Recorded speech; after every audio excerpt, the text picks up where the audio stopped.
कानावर पडलं असतं, निरोप या स्वरूपात जरी पडलं असतं तरी सुद्धा मग मी ते मानलं असतं. मग माझी वृत्ती थोडी शांत झाली असती. परंतु एक गोष्ट सुद्धा परमात्म्याकडून निरोपाच्या रूपाने एक शब्द सुद्धा माझ्या कानावर पडलेला नाही, असं म्हणतात. मग तुकाराम महाराज पुन्हा अधिक अंतर्मुख होतात. काय झालं असेल बरं, हे का घडलं असेल? तर तुकाराम महाराज म्हणत नाही की आम्ही तुमच्यावर मोर्चा आणू आणि आम्ही तुमच्यावर या ठिकाणी आमचा हक्क आहे आणि तो आम्ही बजावूत, सगळा जग जरी आहे ते संकटात सापडलं तरी हरकत नाही, असं म्हणत नाही. जसा वेदाचा कायदा आहे तसा समाज जीवनामध्ये राज्याचा पण कायदा आहे आणि तो कायदा धर्माशी नीतीशी शेषभरी, धर्म आणि नीती यांचं सामंजस्य करून तो त्या कायद्याचे अनुसरण करायचं असतं, याची जाणीव तुकाराम महाराज म्हणतात. काही कळवा आले गुणदोष, त्या अर्थी आपलं पांडुरंगापर्यंत पोहोचत नाही, त्या अर्थी आपले काहीतरी गुण किंवा आपल्या ठिकाणी असणारे दोष, या ठिकाणी गुणदोष म्हटलं तरी याचा अर्थ अवगुण आणि दोष असाच घ्यावा. किंवा जे गुण आहेत, जे गुण म्हणजे तमोगुण किंवा रजोगुणाचा जो प्रभाव आहे तो आमच्या ठिकाणी आहेत आणि ते गुण हे दोष रूपाने परमार्थामध्ये प्रतिबंधक आहेत.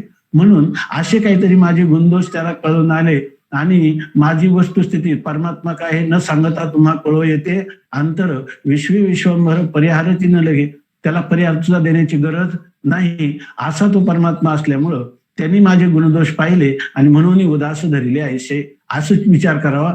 माझे काहीतरी गुणदोष आहे ते परमात्म्याला कळतातच आणि माझा अधिकार पाहून म्हणजे मी अनधिकारी आहे असं जाणून त्यांनी अशा प्रकारचे माझ्याविषयी उदास राहिले. एवढ्या मोठ्या हजारो लाखोंच्या मेळाव्यामध्ये मला मात्र परमात्म्याने माझी एक प्रकाराने उपेक्षाच केलेली आहे.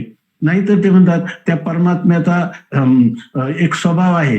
गीता सिद्धांत सांगते ये यथामाम प्रपद्यन्ते तांस तथैव भजाम्यहम्, जर ज्याची जशी भक्ती असेल त्या प्रकाराने मी त्याला प्राप्त होतो, दर्शन देतो असं सांगितलं. आणि मला मात्र काहीच येत नाही, म्हणजे याचा अर्थ ही परमात्म्याला दोष देण्यात काहीच अर्थ नाही.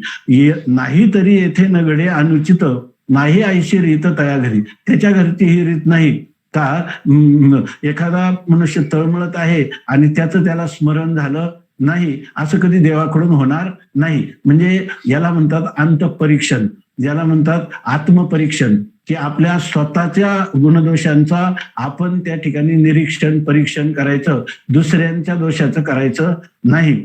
आपलं इष्ट देवता आहे, इष्ट देवता याचाच अर्थ आपल्याला खऱ्या अर्थाने ती आपलं निश्चित कल्याण किंवा मंगल करण्यासाठीच सिद्ध झालेली, आपल्या हृदयात उद्भूत झालेली ती देवता आहे. ती पांडुरंग देवता असं कधीच करणार नाही. कळावे ते म्हणणं आपले असावे, ठाईचे हे घ्यावे विचारून, ते म्हणतात त्याच्याकडून तर असं होणार नाही. मग आता आपण काय केलं पाहिजे, आपण अधिक आपल्या स्वतः संबंधाने चिंतन केले पाहिजे. कळावे ते मना आपले असावे, सगळं म्हणजे लगेच आपण अंतर्मुख व्हावं आणि आपल्या मनाला हे काय आपल्या ठिकाणी काय दोष आहेत हे कळून घ्यावे आणि ठाईचे हे घ्यावे विचारून आणि स्थायी रूपात विचार करून याच्याविषयी निश्चय करावा. काय निश्चय करावा, आपल्या ठिकाणी कोणते दोष आहेत, त्या दोषांचं निरसन कशाने होईल. निरसन करणारा देखील तो पांडुरंग परमात्माच आहे, पण आपण त्याला त्या भावनेने शरण गेलो की नाही, आपलं कुठं कमी पडतं, आपल्या ठिकाणी श्रद्धेचा अभाव आहे किंवा काय, किंवा श्रद्धा जी आहे ती परिपूर्ण नाही, ती संशयग्रस्त आहे किंवा विपरीत भावनेने ग्रस्त आहे, अशा प्रकारचा विचार करणं हे आपलं कर्तव्य आहे असं तुकाराम महाराज म्हणतात. तुका म्हणे मजा आविरिले देवे, माझी या कर्तव्य बुद्धीच्या, माझ्या बुद्धीनं जे निर्णय घेऊन जे जे कर्तव्य केलं ते कर्तव्य परमात्म्याला पसंत झालेलं नाही आणि त्यामुळं मला देवाने माझा अभेद केला आहे. कारण देव जो आहे तो चंद्राहून शीतळ आहे असं त्याचं वर्णन केलेलं आहे. माऊली होनी माया असं त्याचं वर्णन केलं. तो माझी उपेक्षा करीलच कसा, त्यांनी ज्या अर्थी मला आविरलेलं आहे त्या अर्थी माझ्या बुद्धीच्या ठिकाणी काहीतरी त्रुटी किंवा वैगुण्य आहे. ते वैगुण्य कोणतं, तर परमात्म्याला आवडणारं जे काही आचार, सदाचार, सद्विचार आणि सद्भावना ह्या माझ्याकडून कुठंतरी कमी पडल्या असल्या पाहिजे. आणि त्या परमात्म्याला तो जो आचार भ्रष्ट पुरुष आहे तो कधीही आवडत नाही. अशी माझी आचारात कुठंतरी या ठिकाणी चूक झालेली असावी असं तुकाराम महाराज म्हणतात. आता ते म्हणतात आता पण मला धीरच धरवत नाही. असं तुकाराम म्हणजे मनुष्याला परमात्म्याच्या विरहात कशी त्याच्या चित्ताची आंदोलनं होतात याचं मूर्तिमंत उदाहरण म्हणजे या पत्रिकेच्या अभंगाचं प्रकरण आहे. तेव्हा या प्रकरणामध्ये तुकाराम महाराज म्हणतात हे जर मनस्थिती अशी झाली असताना मग आता आपण त्याला निरोपही पाठवू नये, काही पाठवू नये, परंतु मी आता असा निरोप पाठवेल, पण असं जर तू देवा का बरं आमचं ऐकत नाही, तुला या ठिकाणी तुझ्या अंतःकरणात थोड्या अपोपर भावना आहेत, सगळी जर तुझीच लेकर आहेत तर तो एकाची उपेक्षा करतो आणि एकाला जवळ करतो, हे काय बरं आहे का? अशा प्रकारचं बोलणं चांगलं नाही. परंतु आता मला धीरच धरवत नाही तर मी काय करू? नवे धीर तरी पाठवू निरोप. मला आता जरी धीर धरवत नसला तरी मी त्या परमात्म्याला निरोप देणार आहे.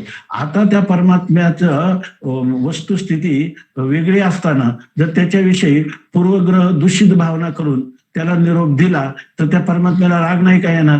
पण तुकाराम महाराज म्हणतात आला तरी कोप येऊ सुखे. त्याला जर राग आला, क्रोध आला तर येऊ द्या, जाऊ द्या म्हणतात.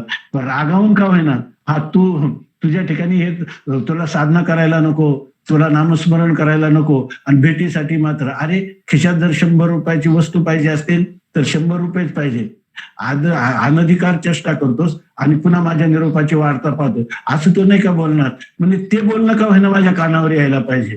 तुकाराम महाराज म्हणतात कोपून या तरी देईल उत्तर. रागावून का होईना काहीतरी एक शब्द तर मला उत्तर म्हणून देईलच की नाही. जैसे तैसे परत फिरव, जसं असेल तसं का होईना पण परत फिरून मला उत्तर तरी येईल का नाही. म्हणजे याला म्हणतात खरं परम प्रेमास्पदाविषयी असणारी आसक्ती. म्हणजे त्यांच्या क्रोधात जर त्याला म्हणजे हा प्रेमपूर्वक असणारा रुसवा, याला म्हणतात प्रेम कलहाचं, प्रेम कलह. त्या तुकाराम महाराज म्हणतात जैसे तैसे परत फिरावणी कोपनिया तरी उत्तर देईल. कोपून का होईना मला उत्तर देईल. पण आणखी तुकाराम महाराजांना वाटतं हे असं करणं म्हणजे हे सुद्धा जरा अधिक धार्ष्ट आहे. या ठिकाणी आपण आपल्या अधिकाराचं उल्लंघन करीत आहोत. आपल्या परमप्रेमाविषयी आपल्या अंतःकरणात थोडासा संशय आहे असं वाटतं. म्हणून तुकाराम महाराज दुसरा एक अंतर्मुख विचार याच्यापेक्षा अधिक सांगतात. तया तरी काय एक पोर मजतो मायेरा अनिक नाही तया तरी काय एक पोर. आता काय तो येत नाही पण त्याला काय एकच मुलगा आहे का? काय सगळ्या जगाचा तो जगत पिता आहे ना. आणि त्या जगत पित्याला मी तर एवढं साकडं घालतो पण लगेच माझ्यासाठी धावून यायला किंवा मला निरोप पाठवायला त्याला काय मी एकटाच आहे का? असं तुकाराम महाराज म्हणतात. मग त्यामुळे कदाचित पाठवणार नाही. पण ते म्हणतात मग नाही पाठवणार तर तुकोबार आहे, तुम्ही शांत व्हा, हे साकडं घालू नका आणि थोडं सावरा स्वतःला. तुकाराम महाराज म्हणतात मज तो माहेरा अनेक नाही, त्याला मुलं अनेक आहे म्हणून तो माझ्याकडे लक्ष देत नाही, पण मी मात्र हे बोलणारच, मी मात्र त्याची वाट पाहणारच. याचं कारण काय? जरी एका पित्याच्या 10 मुली 10 ठिकाणी असल्या आणि त्यांनी निरोप पाठवला तुम्ही भेटायला या, तर त्याला एका वेळेला जाता येणार नाही. परंतु त्या प्रत्येकाला मात्र माहेर, त्यांचं म्हणणं कसं आहे, युक्तच आहे का? मजतो माहेर आणि सगळ्यांचं माहेर एकच आहे. तसं हे भूवैकुंठ पंढरपूर हे संतजनांचं माहेर आहे. त्यामुळं मला माहेरवासासाठी माझ्या अंतःकरणात जी लालसा आहे ती उत्तरोत्तर अधिक वृद्धिंगत होणं शक्य आहे. त्यामुळं ते म्हणतात की मला मात्र दुसरं माहेर नाही. तुका म्हणे असे तयामध्ये हित आपण निवांत असो नये. याच्यामध्ये एक थोडक्यात घडले थोडं उदाहरण सांगतो. आजच एकाने सांगितलं की आमचे वडील, एका मुलीने सांगितलं आमचे वडील ह्याला गेले, नाशिकला गेले आणि मी आजारी पडले, तर त्यांना सांगितलं की मी आजारी, तुम्ही मला भेटायला या. तर ते म्हणे तुझ्या दुसऱ्या बहिणीकडे मी चाललेलो आहे, तिथं आज मुक्काम करून उद्या तुला भेटायला. ते म्हणे तसं नाही, त्याला काय, मी इथं मरणाच्या दारात आहे, मला पहिले भेटायला. त्यांनी नाशिकहून गाडी धरली आणि पुण्याला आले का? म्हणजे तो माहेर अनेक नाही. तर त्यांना जरी अनेक असले तर पण मला दुसरा आश्रय काही नाही. माझा आश्रय एकमेवा द्वितीय तुम्हीच आहात. आणि ते म्हणतात की एक माहिती आहे का, संतांनी सांगितलेलं आहे की काही झालं तरी परमात्म्याच्या बाबतीत कधीच उदासीन व्हायचं नाही, निवांत व्हायचं नाही. रात्रंदिवस ज्याला आपण म्हणतो अंतःकरणामध्ये परमात्मा विरहाने दग्ध झालेल्या अंतःकरणाची व्याकुळता ही सारखी आपल्या इष्टदेवतेपुढं किंवा संतांपुढं, गुरुपुढं सांगत राहिलं पाहिजे. तुका म्हणे असे तयामध्ये हित आपण निवांत असू नये. आपण कधीच निवांत राहता कामा नये. आपण ते, कारण का या ठिकाणी प्रेम कलह करा किंवा तुम्ही भगवंताची त्याच्या अत्यंत सादर भावाने आराधना करा, पण कोणत्या ना कोणत्या रीतीनं तुमचं चित्त हे तुमच्या भगवंताशी जडलेलं असलं पाहिजे. म्हणून तुकोबाराय म्हणतात त्याच्यामध्ये तुका म्हणे असे तयामध्ये हित, त्याच्यामध्ये त्यांचं हित आहे, म्हणून आपण कधी निवांत राहू नये. ते म्हणतात आता पण जायचं जर झालं, ज्या वेळेला आपल्याला माहेराच्या मार्गाने जायचंय, परंतु त्या सासूरवासिनीला आज पाठीमाग घरातली अनेक जबाबदाऱ्या असतात आणि अनेक कामं असतात, पण तुकाराम महाराज म्हणतात त्याचा विचार करता कामा नये. आता पंथ पाहे माहेराची वाट, आता माहेराचा मार्ग कसा मला आक्रमता येईल याची मी वाट पाहत आहे. आणि कामाचं काय, कामाचा बोभाट पडो सुखे. ते म्हणतात किती कामं असली तरी जाऊ द्या. दुसरा एक अर्थ आहे काम म्हणजे ज्याला आपण म्हणतो इदम मे छात इति इच्छा काम शब्दित. आपल्या जीवनामध्ये दुसऱ्या जरी अनेक इच्छा असल्या तरी त्या सगळ्या इच्छा गौण आहेत, उपेक्षणीय आहेत, त्या कल्याणकारक नाहीत. त्यामुळे त्याच्या कामना जरी असल्या त्या कामाचा सुखी बोभाट पडो, ती कुशाल मागं टाकून देईल, त्याच्याकडे मी पाठ फिरवेल, त्याच्यापासून विन्मुख होईल. कारण काय ते म्हणतात असं झाले वारकऱ्यांना. मी तर या ठिकाणी प्रस्थानाला निरोप दिलेला आहे, काही दिवस झालेले आहे, एक एक दिवस मी कसा कंठित आहे, परंतु काय करू आता नगमेचे झाले. आता मला हे न गमेचे झाले म्हणजे मला आता हे सहन शक्तीच्या बाहेर गेलेलं आहे. मला आता एक एक क्षण एकेका युगासारखा वाटत आहे. आणि बहुत सोशले बहु दिस. एक तर मी या संसारामध्ये तुकाराम महाराजांचं आपल्याला चरित्र, स्वतःचं आत्मचरित्र सांगणारा अभंग माहित आहे.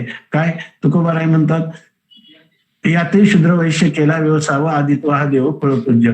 बरोबर, अशा प्रकारचं जीवन काढत असताना स्त्री एक अन्न करता मेली, असं दुष्काळे आटिले द्रव्य नेला मान, स्त्री एक अन्न करिता मेली, असं मी बहुत सोशिले. हेच नाही, आणि आता हे सगळं सोचलं, परंतु परमात्म्याचा मला आश्रय होता.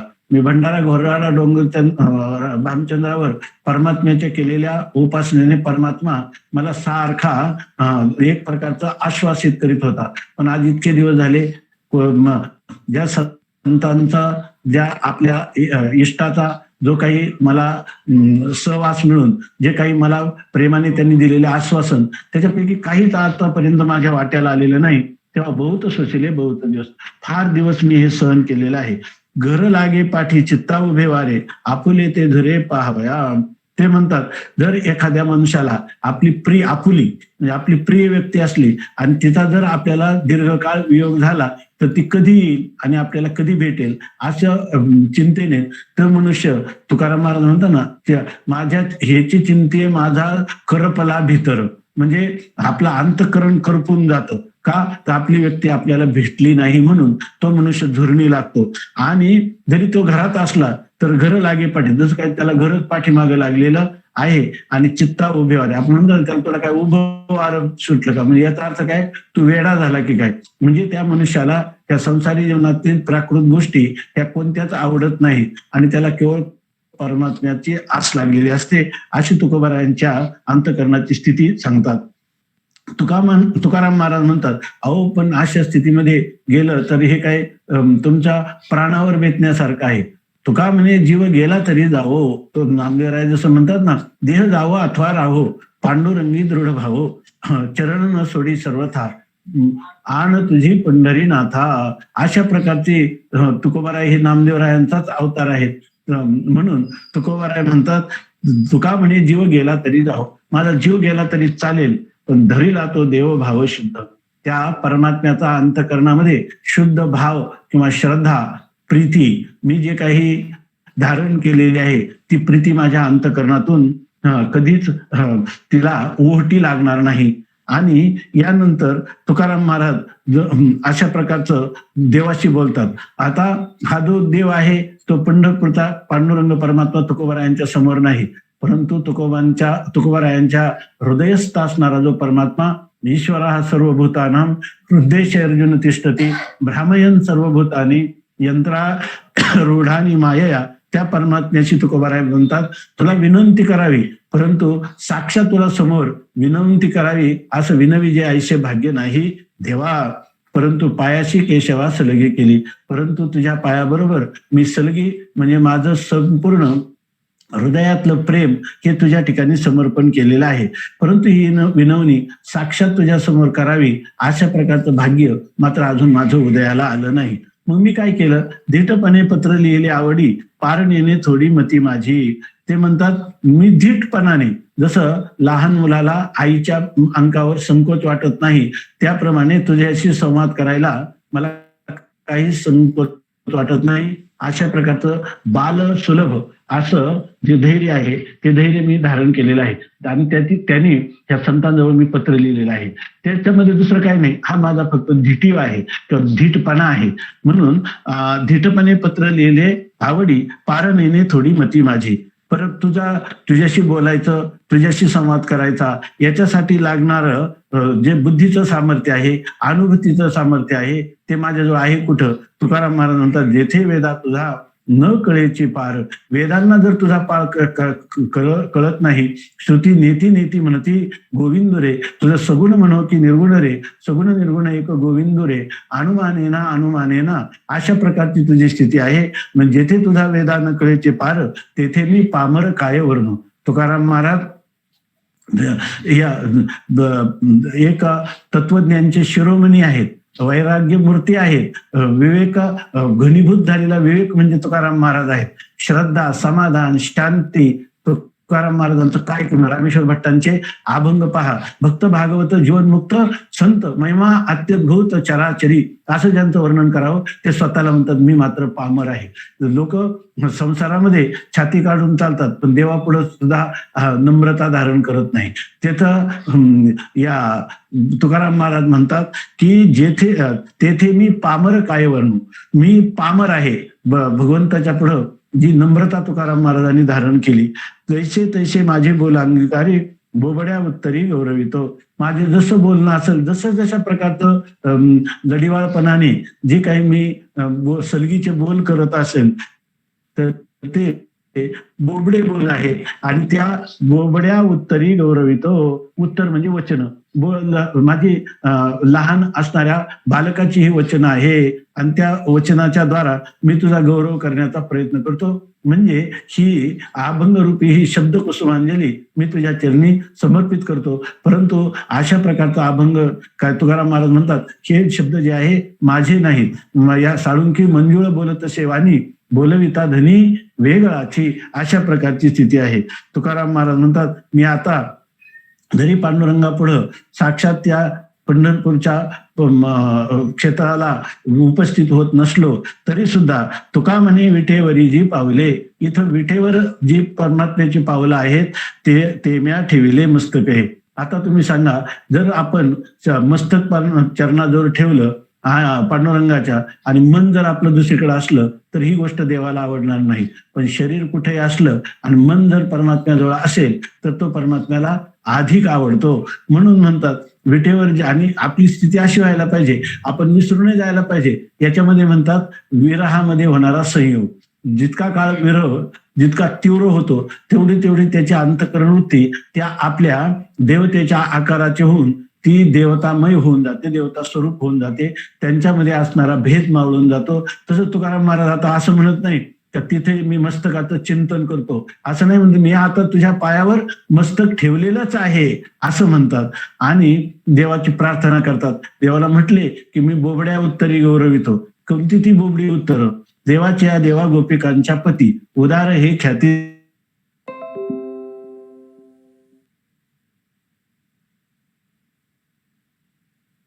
पातकांच्या राशी नाशितोषी नामे जळतील कर्मे महादोष. किती जरी मी पातकी असलो तरी तुका म्हणे महापातकी पतित होती जीवनमुक्त हे मात्रे. अशा प्रकारचं तुझं नामाचं महात्म्य आहे आणि त्यामुळं मला असं वाटतं की किती माझी महादोषात्मक कर्म असतील ती जळून भस्मसात होतील आणि होईल काय सुख जे आहे तर ती सर्व सुख मला प्राप्त होतील. कारण तू स्वतः असा आहे सर्व सुखी तुझ्या ओळगती पायी, वृद्धी सिद्धी ठाई मुक्तीचारी. तुझ्याजवळ ह्या अष्टमा सिद्धी त्या तुझ्या पायाजवळ लोटांगण घेतात आणि सर्व प्रकारची सुख ब्रह्मसुखापर्यंतची सर्व सुख ती सर्व सुख तुझ्या पायाजवळ आहेत. आणि म्हणून ते म्हणतात इतकंच नाही, तुझ्या मनात जर आलं तर इंद्राशी दुर्लभ पाहिजे ते पद गीती गाता छंद वाहता टाळी. आम्ही जर भगवंताच्या भजनामध्ये आमच्या रंगामध्ये टाळी वाजवली तर त्या ठिकाणी इंद्राला जे दुर्लभ पद आहे ते सुद्धा आम्हाला प्राप्त होतं. म्हणतात तू भगवंता असा आहे की जे लोक कोणी विद्वान आहेत किंवा मोठे तपश्चर्या करणारे आहेत त्यांना तू इतक्या लवकर जवळ करत नाही. त्याच्यापेक्षा तुका म्हणे जड जीव शक्तीहीन, जे जड जीव आहेत ज्यांची बुद्धी मंद आहे, ज्यांच्या ठिकाणी साधनानुष्ठान नाही, ज्यांच्याजवळ केवळ श्रद्धेचं बळ आहे, याच्याशिवाय काही नाही, तर त्यांचं तू जीवन पांडुरंगा, त्यांचं आयुष्य किंवा त्यांचं जीवन किंवा त्यांचा प्राण म्हणजे तू आहेस असं सांगतात. एवढं जरी झालं तर म्हणतात मला हे कळत नाही काय. ह्या निमित्ताने सारखं परमात्म्याचं चिंतन तुकोबरायांचं चालू आहे. काय झाले नेनो माझ्या कपाळा, न देखिजे डोळामुळे येता. जर मला कुणी मूळ येत नाही, सांगायला निरोप येत नाही, तर याचा अर्थ माझ्या कपाळात काय झाले, काहीतरी माझ्या कपाळाला म्हणजे माझं दैवाला म्हणजे मी काहीतरी दुर्दैवी आहे. पण तुकाराम महाराजांनी जेव्हा परीक्षण केलं तर त्यांना काही लक्षात येत नाही. का लक्षात येत नाही? कारण दुर्दैव नव्हतंच. तुकाराम महाराज हे खरे सदैव होते. इतके सदैव तुकाराम महाराज म्हणतात जाऊ काय आम्ही सदैव सुडके, जवळी येता चोर धाके, जाऊ पुढती भिके, कुत्री घर राखीती. तर तुकाराम महाराजांनी स्वामी महाराज म्हणायचे इथं सदैव सुडके म्हणजे सदैव म्हणजे निरंतर आम्ही दरिद्री हे सांगत नाही, आम्ही सदैव सुडके, आम्ही भाग्यवान दरिद्री आहोत. कारण भाग्यवान दरिद्रीच्या कुलामध्ये जन्म येणं ही सर्वात महान गोष्ट आहे असं गीतेचं चिंतन करताना शंकरानंदांनी सांगितलं. भगवंताचं वचन आहे अथवा योगिनामेव कुले भवती धीमताम.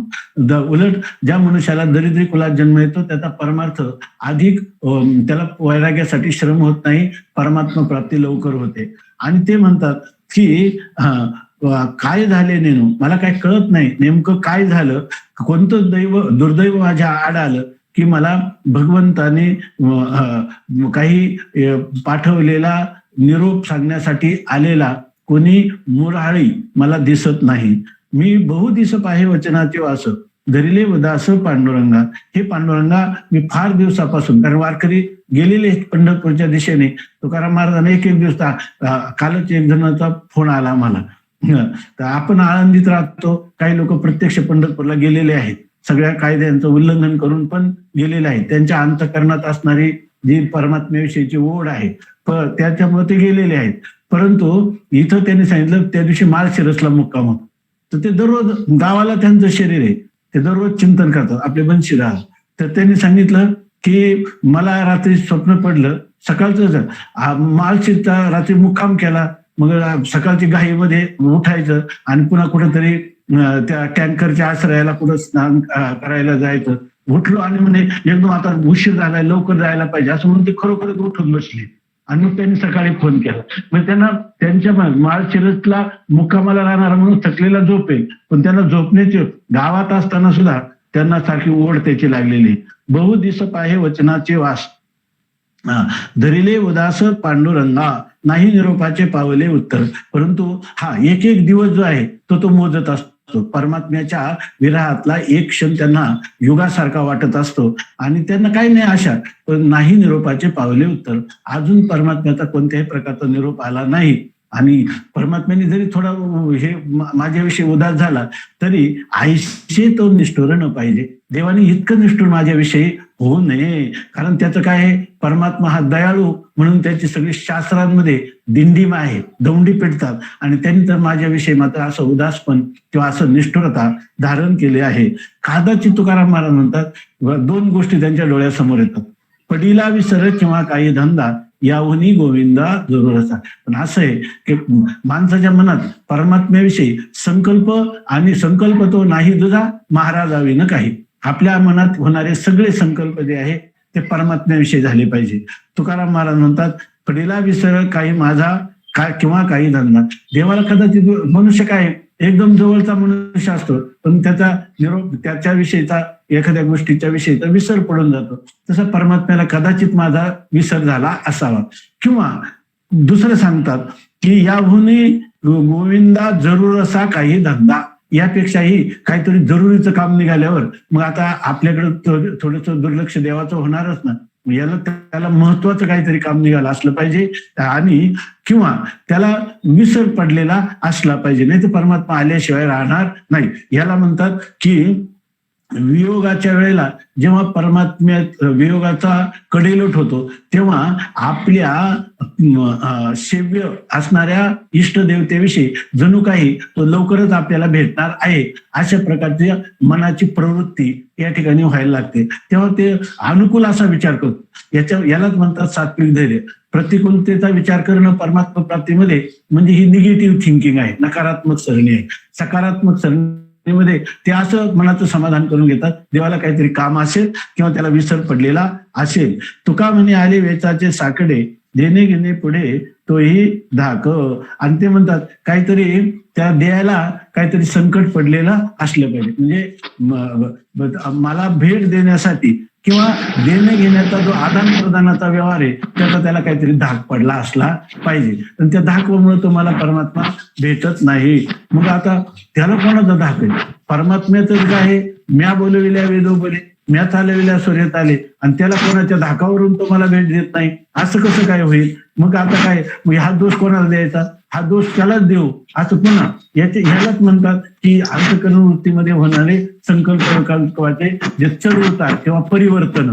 तुकाराम महाराजांचा हा गाथा म्हणजे माणसाच्या जीवनात जन्मल्यापासून तर मरेपर्यंत होणारे जेव्हा अनंत वृत्ती आहेत, आणि त्या अनंत वृत्ती परमात्मा सन्मुख करणाऱ्या किंवा विन्मुख करणाऱ्या, सन्मुख करणाऱ्या वृत्तीला आधिक्याने वाढवणं आणि विन्मुख करणाऱ्या वृत्तीला परावर्तित करणं, हे कसं करावं याचं साधन, त्याचं साध्य भाव, तो नियत साधन साध्यन भाव तुकाराम महाराजांनी आपल्या ह्या गाथेमध्ये सांगितलेला आहे.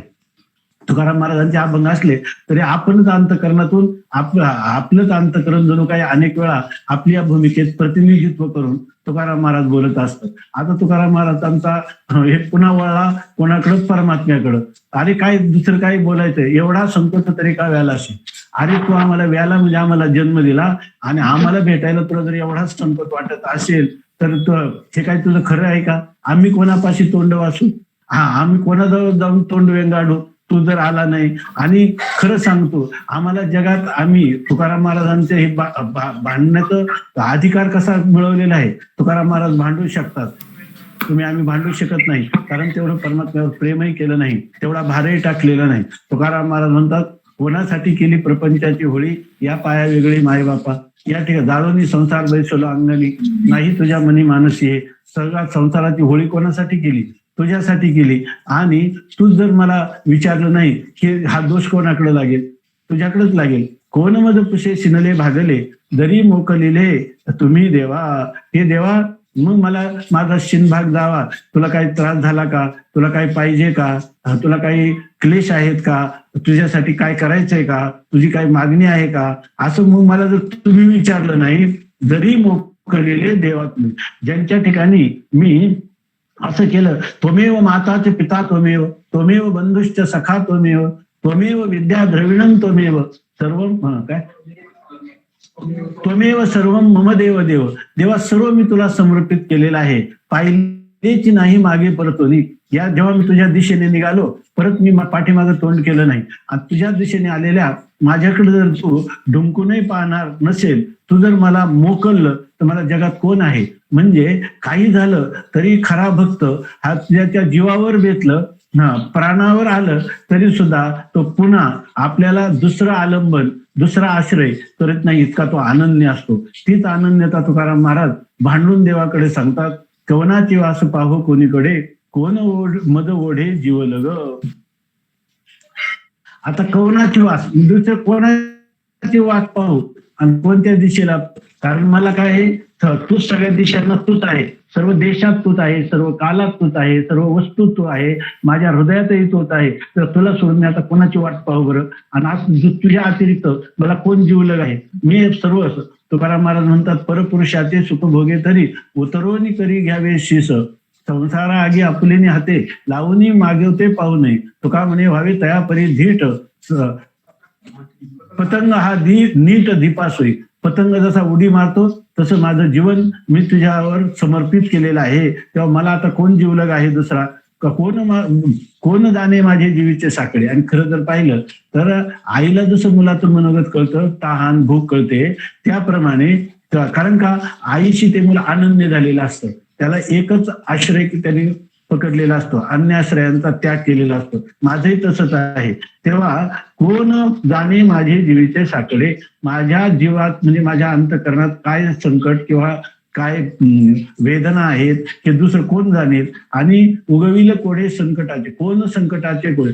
आणि जे मी काही संकटाच्या कोड्यात सापडलेला आहे, त्या खोडाबेडीत सापडलेला आहे, ते त्याच्यातून सुटका तुझ्याशिवाय माझी कोण बरं करेल. तुका म्हणे तुम्ही देखील निश्चिंती, काय माझी चित्ती पांडुरंग.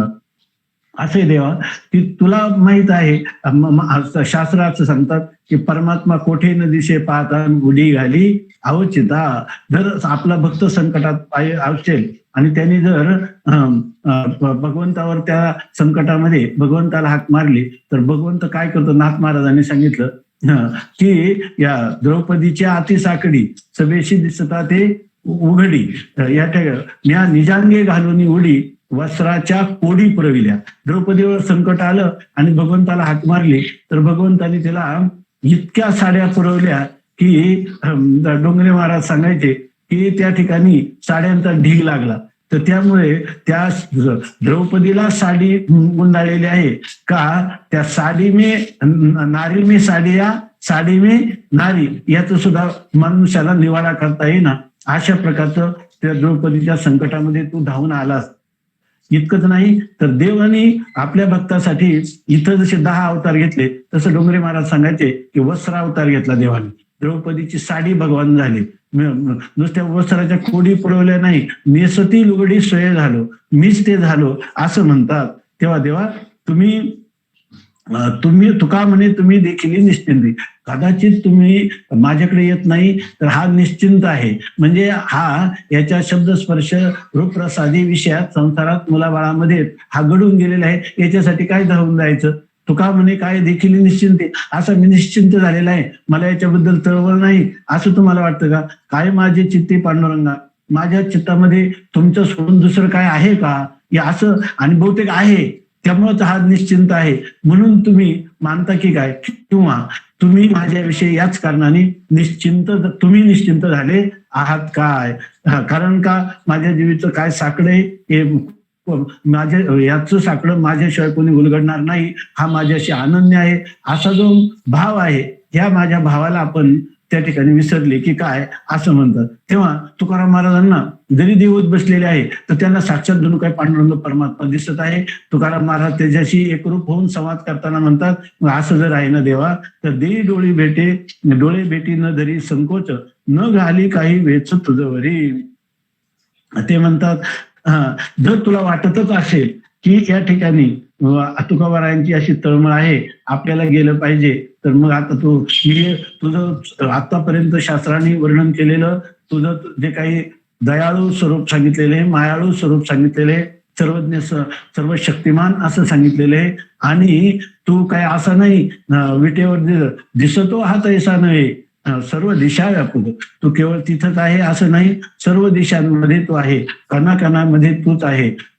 अनोरणिया थोकडा तुका आकाशा एवढा, अशी तुकोबारायांची जशी अनुभूती आहे त्याचप्रमाणे तुकोबाराय म्हणतात, विठ्ठल जळी स्थळी भरला, रेता ठाव नाही उरला, आजिम्या दृष्टीने पाहिला विठ्ठलची. असं हे तुझं स्वरूप आहे. हे तत्वज्ञानाने प्राप्त असणाऱ्या तुझ्या स्वरूपाचं शास्त्र उपनिषद वर्णन करतात. तेव्हा हे सगळं मी खरं कधी समजेल तर देई डोळी भेटी नजर, तू मला डोळा भेट दे, मला दर्शन दे, न धरी संकोच. तुला या ठिकाणी मी त्याच्याबद्दल तू काही संकोच धारण करू नको, माझे गुणदोष पाहू नको, तू मला तत्काल या ठिकाणी उपस्थित हो, मला दर्शन दे असं सांगतात. न घाली काही वेच तुझ्यावरी, मग मी तुझ्यावर कोणत्याही प्रकारचा भार घालणार नाही किंवा तुला कोणत्याही प्रकारचा दोष देणार नाही असं तुकाराम महाराज म्हणतात. असो, आपला हा वेळ आता समाप्त झालेला आहे. तर ह्या अभंगाचं प्रकरण आहे.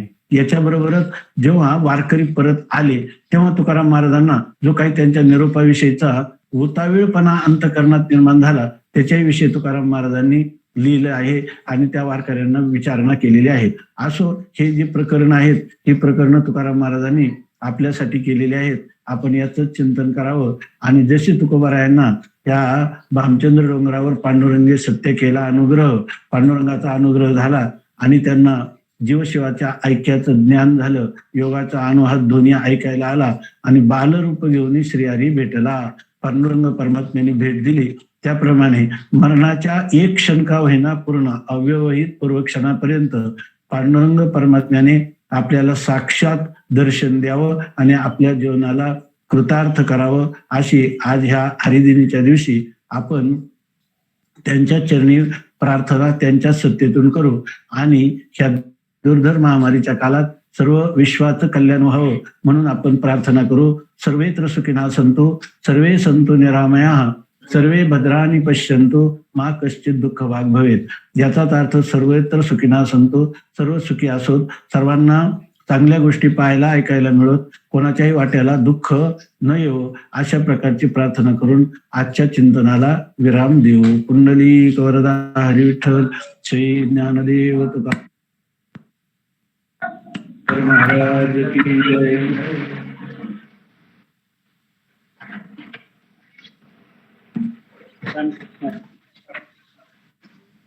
रामकृष्ण रामकृष्ण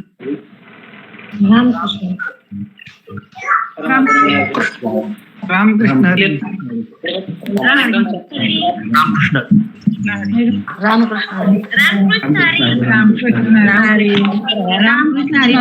रामकृष्ण सगळ्यांना रामकृष्ण हरी महाराज. रामकृष्ण हरी. रामकृष्ण हरी. रामकृष्ण हरी. साकूरवरून गाडी करतोय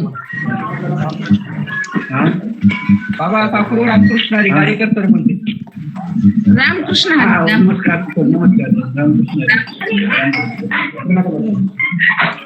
रामकृष्ण हरी महाराज. रामकृष्ण हरी. सर्वांनी थांबा, सूचना मला द्यायचा तोपर्यंत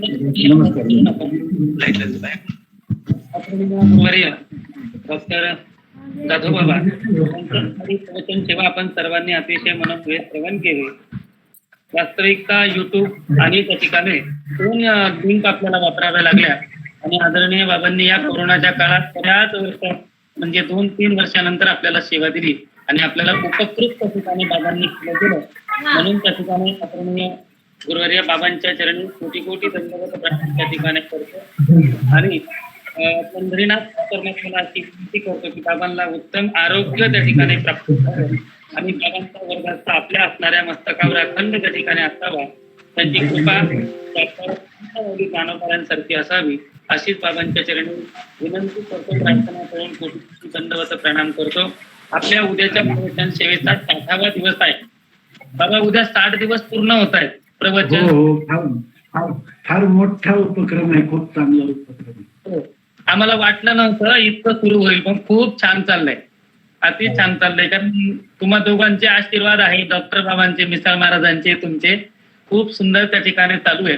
उद्या 60वा दिवस आहे. 60व्या दिवसाची प्रवचन सेवा परम आदरणीय वंदनीय गुरुवर्य वैराग्य मूर्ती प्रभाकर महाराज झोलकर यांची त्या ठिकाणी उद्या प्रवचन सेवा होणार आहे. आदरणीय प्रभाकर महाराज झोलकर यांची सेवा आपण सर्वजण श्रवण करणार आहोत. सर्वांनी उद्याच्या प्रवचन सेवेकरता निश्चितच त्या ठिकाणी सहभागी असावं अशी मी सर्वांना विनंती करतो.